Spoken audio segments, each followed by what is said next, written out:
So, good morning, welcome, and appreciate your joining us. I hope we have some fun things to do today. So, we'll start off with a bracha. Baruch atah Adonai Eloheinu melech haolam asher kitshanu b'mitzvotav v'tzivanu la'asok b'divrei Torah. Amen. Amen. And we'll move into the screen share. Excuse me. All right. So I thought we could do a little Torah Tamima today. It's so different from the Rashi. I think, certainly stylistically, it's so, Rashi's language is so straightforward, and Baruch Halevi Epstein's language is not so straightforward, and it's heavily influenced by Talmud and rabbinic kind of stylistic things. So we did do, I believe, okay, it was verse 3, where the brothers, where it says, Vayomer Yosef Elechav, Joseph said to his brothers, Ani Yosef. So this is this moment of revelation, right? I am, although it's already, okay, yeah, I am We did, Joseph. okay, we did beyond that. That's not where we We did. stopped. I Okay, know. okay, But I wanted to go back. Yeah, we went okay. all the way down to, yeah, I think we did at least through the end of the the Shlishi. It parsha. went even through Shlishi. Yeah, At least it started it. okay. Joseph said to his brothers, Ani Yosef, I am Joseph. Ha'od avi chai. Is my father still alive? V'lo yachlu echav la'anot oto. And his brothers were not able to, or but his brothers were not able to respond to him, to answer him. Ki nivhalu mipanav. For they were fearful of his face. Literally is what that says. But it means they were fearful before him. Here's the Torah Tamima. And he takes it from Chagiga, Dalet Bet, page 4, Chagiga, on the Bet side of the page. V'lo yachlu v'gomer. But they were not able to answer him. They weren't able to respond. Rabbi Elazar, kimate lahaikra. Rabbi Elazar, when he would arrive at this passage, Have bache, he would cry. Amar, he said, Uma tochacha shel basar vadam, and look at the correction, right? The reproof of flesh and blood. Ketiv ba v'lo yachlu echav la'anot oto. It says his brothers were not able to answer him. Ki nivhalu panav, because they were so frightened before him. Tochacha shel HaKadosh Baruch Hu, the correction of the Holy One, blessed be He, alachat kama v'chama. How much the more so? Okay. Do you understand exactly the point that's being made here? I mean, I don't think it's that complicated, right? You know, I so don't understand the Tochacha Shel Kadosh Baruch Hu alachat kama v'chama. In other words, they saw their brother and they were well, the Torah. paralyzed. So first of all, and uh, Torah Mima is going to go right into this. He's saying that Joseph was correcting them, that somehow he was giving them hochacha, he was giving them correction. And of course, when we come before the Holy One, blessed be He, for judgment, when God sets up our lives in front of us, how are we going to feel at that moment? If, when Joseph, in a sense, uh, put the truth in front of his brothers, they couldn't face him, how much the more so we're going to be frightened and, at looking at ourselves, facing God's putting our choices, our behaviors, and setting them in front of us. Is that better, Sherbeth? Is that I clearer? guess so. Yeah, I guess so. I Yeah, mean, Tochacha, I think of it usually as more harsh, and it is. Joseph just said, No, no, I'm that's Joseph. well, that's the question. You are now you are now getting into what Torah Tamima is going to address. Okay. Uva midrashim ita belashon zeh. So, and he says in the midrashim, it comes in this language. It's expressed in this way. Oy lanu miyom hadin. Woe to us from the day of judgment. Oy lanu miyom hatochacha. Woe to us on the day of correction. Yosef, this is a continuation, right, of the way it's expressed in the Midrashim. Yosef, Katan shebishvatim haya. Joseph was the least of all the tribes. In other words, the brothers. We have to clearly interpolate what they mean by that, right? Or maybe he was considered the least by the rest of the brothers. He was looked down on, right? V'lo haya hayu yecholim echav la'amod betochachto. And his brothers, the brothers, were not able to stand in the face of his correction. Dichtiv, as it says, v'lo yachlu echav la'anot oto. Says his brothers weren't able to respond to him. Ki nivhalu mipanav, because they were frightened by his presence. Ukesheyavo hakadosh baruch hu, and when the Holy One, blessed be He, arrives, v'yochiach l'chol echad ve'echad, and will set up, and correct every individual, alachat kama v'chama, how much the more so, ad kan, end of quote. And now he goes on. Ve'eino mevu'ar, and it's not so clear. Eifo merumaz kan shohichicham Yosef, that in fact Joseph was giving them correction, that Joseph was telling them off. It doesn't so clear. V'nir'eh, and it appears, v'shenidakdek b'klal ha'she'elot Yosef, okay, b'she'elat Yosef, that when we look deeper into the general question, okay, or at all, into Joseph's question, Ha'od Avichai, is my father still alive? If we look at that question more carefully, Ma she'elah hizo, what kind of question is this? V'halo mikol hemshech divrehem ito ra'a v'yadak Yaakov chai. I mean, if you look at what the brothers had said to him, right, when they first met and he asked them the questions, didn't he see and know that Jacob was alive? V'gam ma shayachut she'ela zo le'omra ani Yosef. And what relationship does the response, I am Joseph, have to the question? So this again, Torah Tmima's brilliance. And for this reason, Yesh Lomar, one can say, Dema she'amar ha'od avichai, that when he said to them, is my father still alive? Hu kemet miha v'omer. It was a rhetorical question, okay? In other words, said as it were in surprise. Ha'omnam haya bo koach? Are you saying that my father, that dad had the capability, was strong enough, lisbol masa yegono v'tzaro, to be able to be able to withstand his pain and his anguish? Me avodati, when I was, in losing me, ad she'od chayhu, that he's still alive. So that's what that question really was. It wasn't a question of fact. It was a question of amazement that his dad, that Jacob was able to live, to survive such suffering.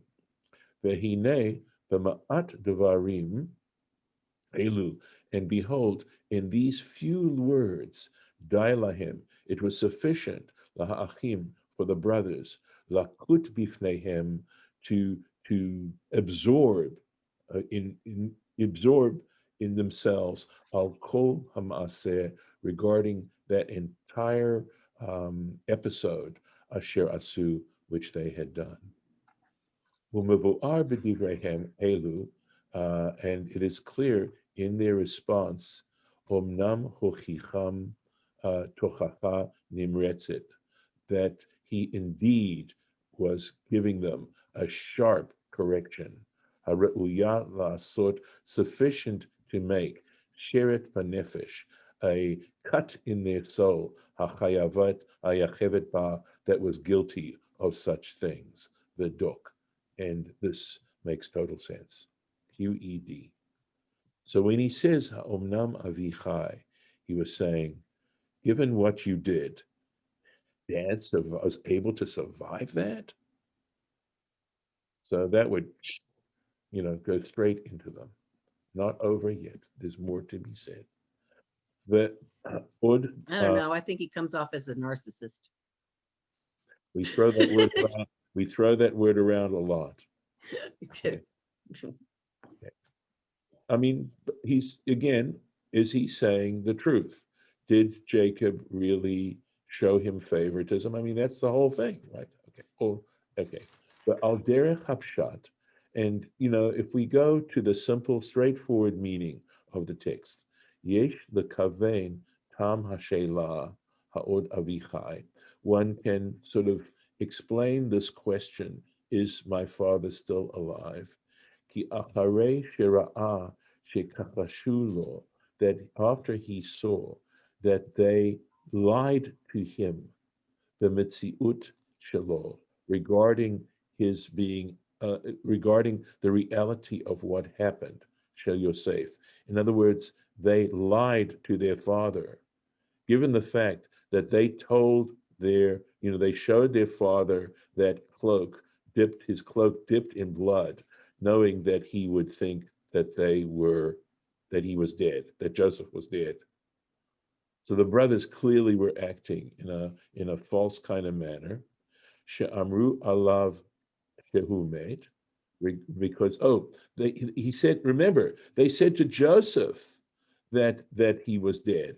Remember, they said to him, there are two other brothers, one of them is dead. So Did they say said, dead? Did they Yeah. say met? Or did they I say think anen? Einenu, he's not around. He's not around. Yeah, but So Einenu I means mean, he it's doesn't exist. ambiguous. He doesn't It's exist. ambiguous, though. I mean, it could mean he's dead. Yes, it could. It could. Ukamo shekatav Rashi, and as Rashi mentions, Beresh Parsha Zo, at the beginning of this Parsha, on Pasuk Kaf, on verse 20, Shahaya lahim tam bazeh, that there was a reason that they lied to him. Remember, Rashi goes into why didn't they tell him the truth? Remember, we read that Rashi, and he says that they had a reason to do that because they didn't want him to start asking them questions about that. Shuv lo haya batuach. So it wasn't certain now.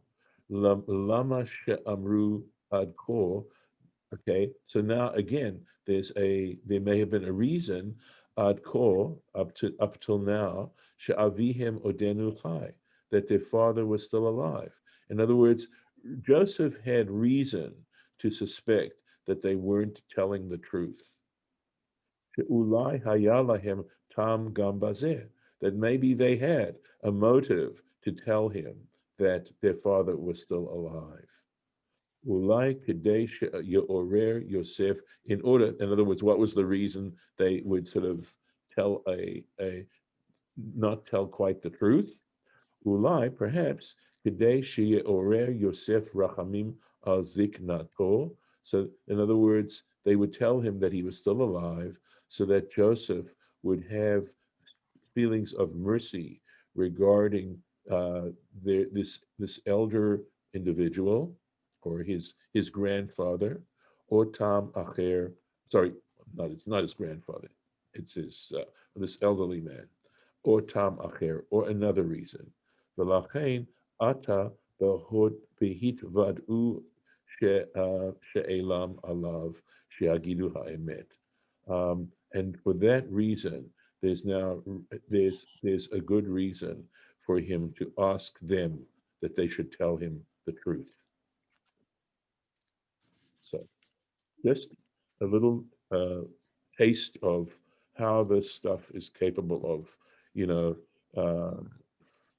meditating on it. And the question, of course, is a great question. Why would he ask them, is my father still alive? Unless it was a rhetorical question. So that is at least, the Torah Tmima is trying to find the correction that Joseph had given his brothers that gave rise to this statement by Rabbi Eliezer, is it? Yeah, Rabbi Elazar. When you read from, see where it says Torah Tzimim on the page? Yes, here? Yeah, and then the text immediately under that, Yes. is that Midrash or what is that? So what Baruch Halevi Epstein wanted to do two things in his, at least two things with his interpretation, and why he felt a need to add to what Rashi was saying. One is that he wanted to take original rabbinic sources and he casts them into language that is less difficult than the original. So he wanted to give you the actual source. Okay, but in some cases he will rewrite it a little bit so that we can understand it better. And then below the line, he goes into his, deeper interpretations of answering questions that the text itself raises.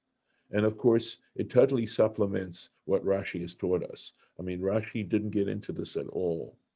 He's gone into a whole different issue here. And in reading his introduction to his chibur, to this work, he talks about that. He tries to answer the question, why did I see a need for this particular work to do what I did?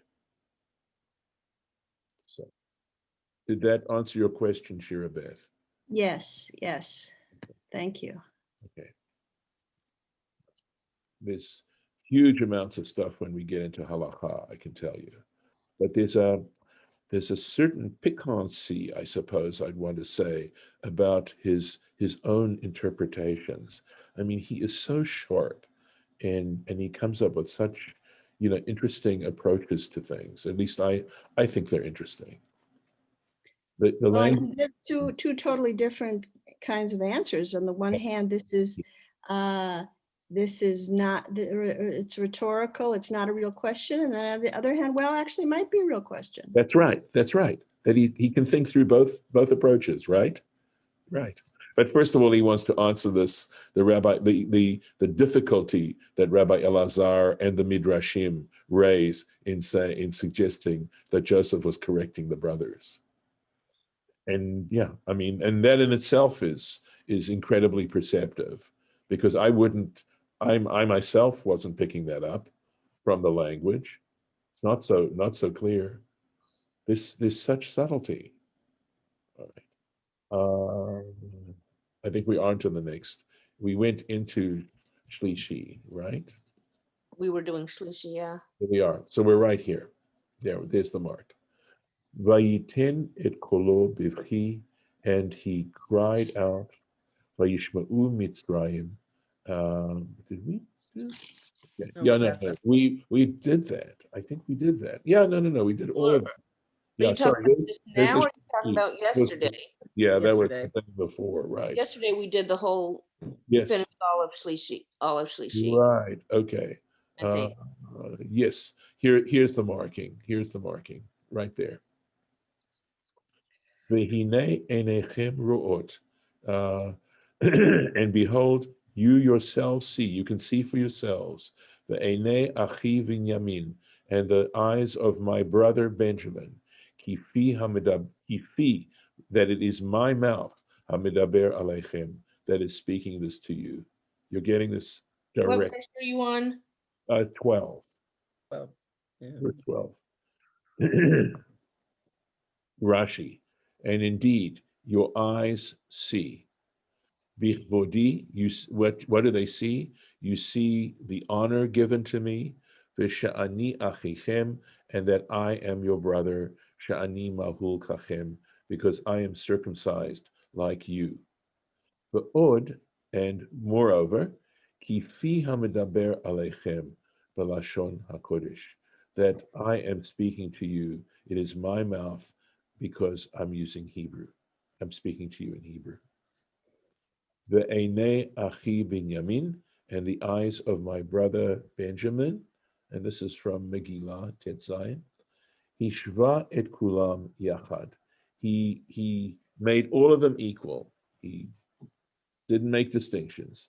Lomar, to say, shekeshem she'ein li sin'a al Binyamin, that just as I have no hatred towards Benjamin, Achi, my brother, Sha'arei lo haya b'mechirati, because he wasn't involved in my sale when I was sold. Tach ein belibi sin'a aleichem, likewise in my heart, I have no hatred towards you. So it's not so clear. I Okay. think I read that as that they look alike.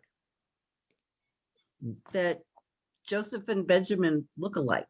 That you can see for yourself. Benjamin, you can too. It's like Okay. that, see, Yeah.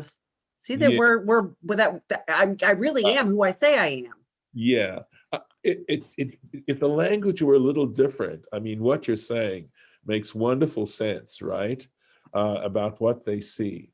But I think where Rashi is coming from, certainly it says, and Benjamin, my brother, right? Right. See. So maybe what you're saying is implied. Okay, so in other words, it's a Yeah. whole different approach from what Rashi is saying.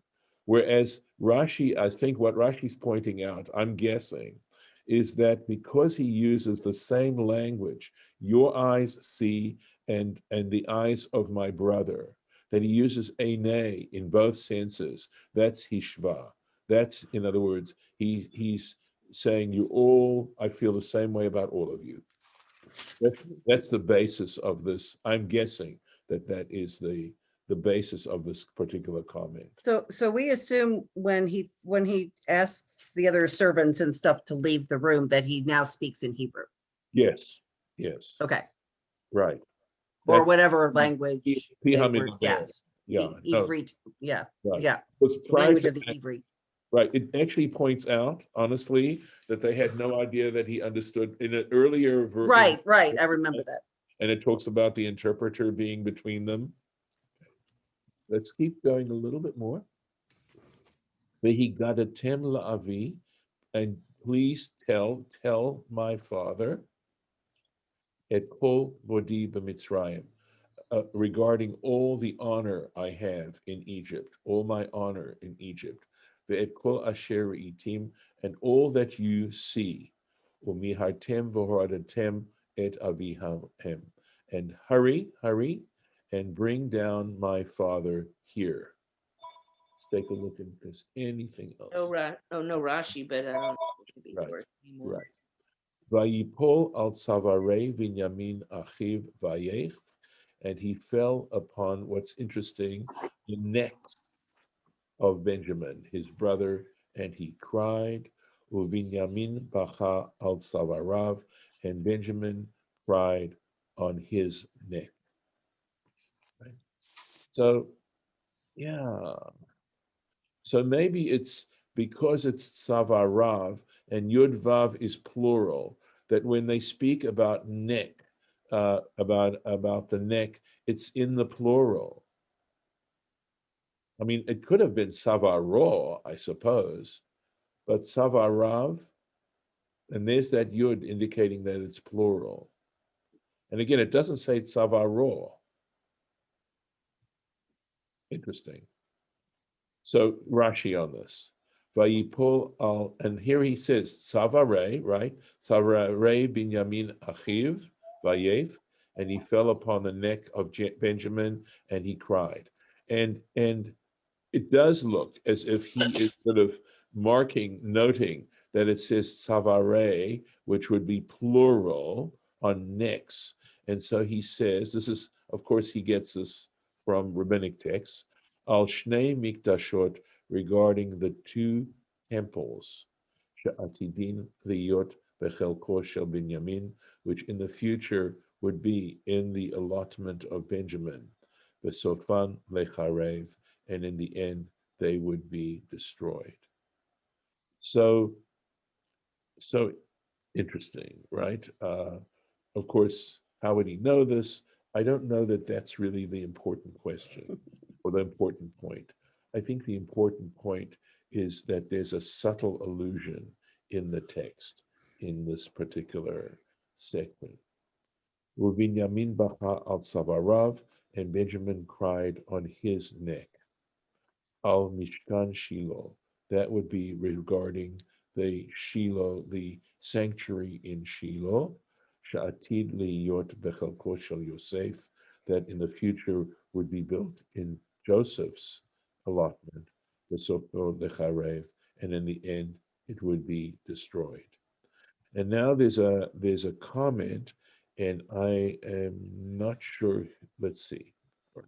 Le'aniyat dati. So this is an insertion by the editor of this particular version of Rashi, of the Rashi. In my humble opinion, diukor shel Rashi, Rashi's noting this, the Be Yosef Ketiv, because when it comes to Joseph, Ketiv Vayipol Vayef, it's got two verbs. He fell on his neck and he cried. Harte, twice. There are two words here. Mashma, which implies Ashne Mikdashot, referring to the two temples. V'lapach asa shtei pu'ulot, and that's why we read these two actions, al zeh haremes, and this is the illusion. So a remes is not even midrash; it is even more arcane than midrash, because midrash at least tries to speak about more directly to the context that's going on. And of course, the destruction of the temples doesn't appear to have any contextual connection to what's being said in this story. Ein kain binyamin, or nochen binyamin. This is not regarding Benjamin. There are not two actions. The lo kativ rak, because it only states uvinyamin bacha, and Benjamin cried. It doesn't say he fell, just that he cried. Pula achat, one action. Shelo remes, or ramaz, remes, I think ramaz, rak al churban echad, which would only allude to one destruction, one act of destruction. The iyen beviur, and I don't know who this person is. I don't know if this is a reference to, maybe it's, I don't know, Toldot Yaakov. It's an abbreviation of a book. So it could be Toldot Yaakov. It could be, yeah, I suspect that might be it. Sheshamhu bederech drash, where there it is explained as in a midrashic kind of way. So I don't have access particularly to that book. I mean, I'm not exactly certain as to what he is trying to say here. You know, that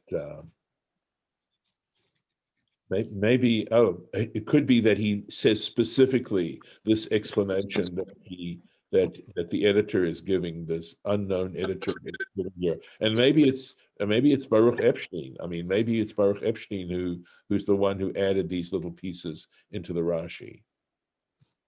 So yeah, so I do understand better what he's saying. Is that the author of this book, if it's Toldot Yaakov, that he actually states it explicitly.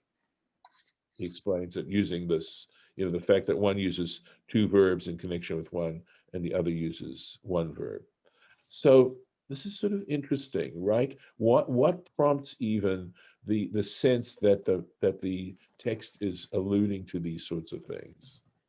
And it's interesting because if we didn't have this drush, I think we would imply that it's tears of emotion and joy and those sorts of feelings. And here, the crying is understood specifically as something that's got to do with a tragedy. And so Destruction of the temples of of the course. yeah, Mhm.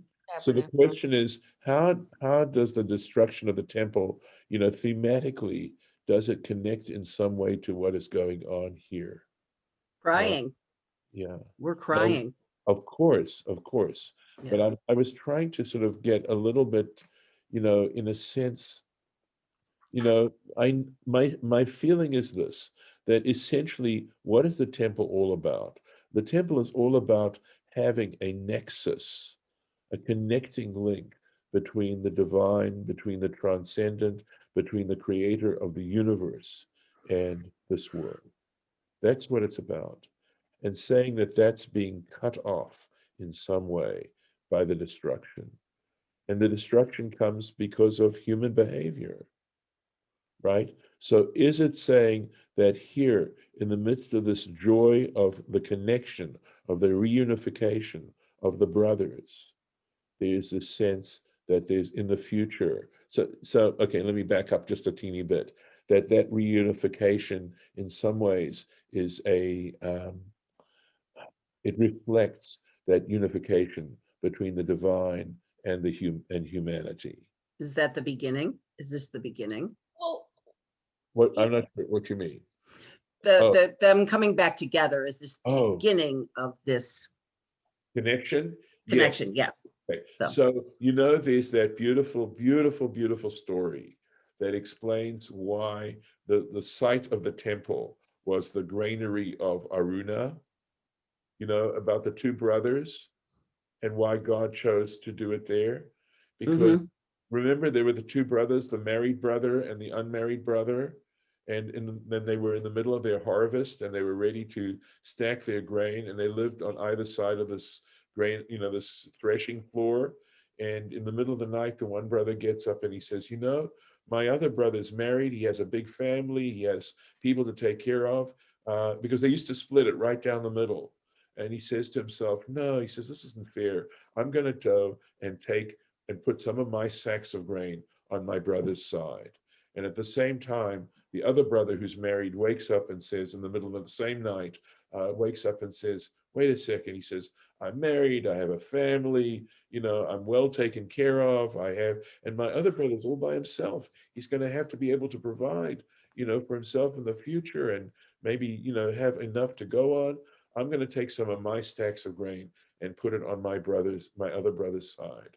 And they both get up in the middle of the night and they bump into each other in the middle of the threshing floor as they're crossing the threshing floor with the sacks to put on the other one's side. And at that very moment, God said, this is where I want my temple to be. um, So that story in some ways connects what's going on here all, in this particular drush.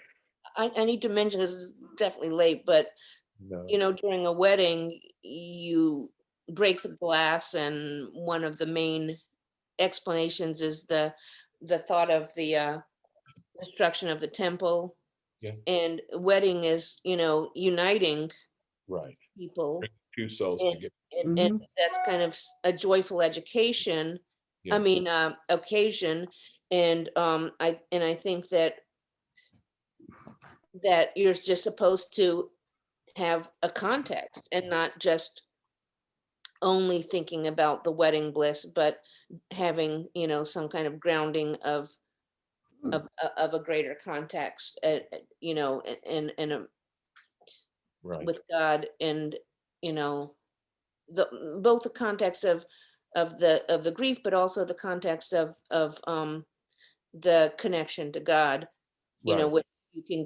which you get through the Jewish wedding, but you can lose sight of it because of the joy.